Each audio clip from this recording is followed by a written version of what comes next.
She pretended to dance while secretly tossing handfuls of old bills into the trash bin behind her. Thanks to the money box blocking the view, no one on the cameras noticed her little trick, and after stealing several $1,000,000, she calmly locked the money box again, then sent it to the shredding room. Not long after, a janitor slowly approached the trash bin. Under the watch of the surveillance cameras, she calmly placed the trash bag filled with cash onto her cleaning cart, then left the area. Near the end of the workday, faint giggles came from the women's restroom.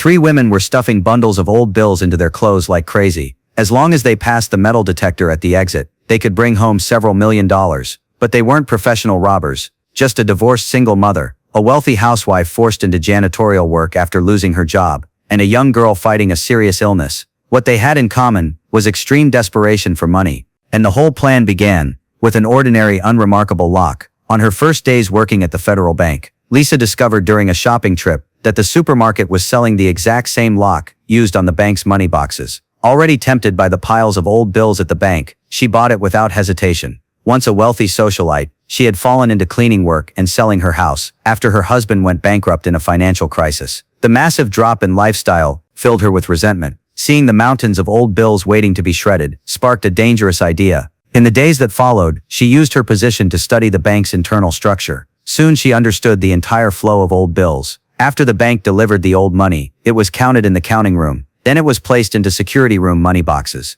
There were only 2 keys to each box, one held by the head of security, and one inside the shredding room. Next, the carrier would pick up the locked box and deliver it upstairs to the shredding room. Finally, the shredder would unlock the box and destroy the bills under security supervision. Lisa's plan was to use her job access to quietly replace the lock on one money box, then pass the matching key to the carrier and the shredder. The carrier would steal the old bills. She would later retrieve the stolen cash, and the shredder would swap the lock back afterward. This would fool all security and cameras, and the already destroyed cash would become theirs. Lisa's next challenge was to find teammates who shared her intentions. But how could she recruit them without exposing herself? Let's look forward to the next part.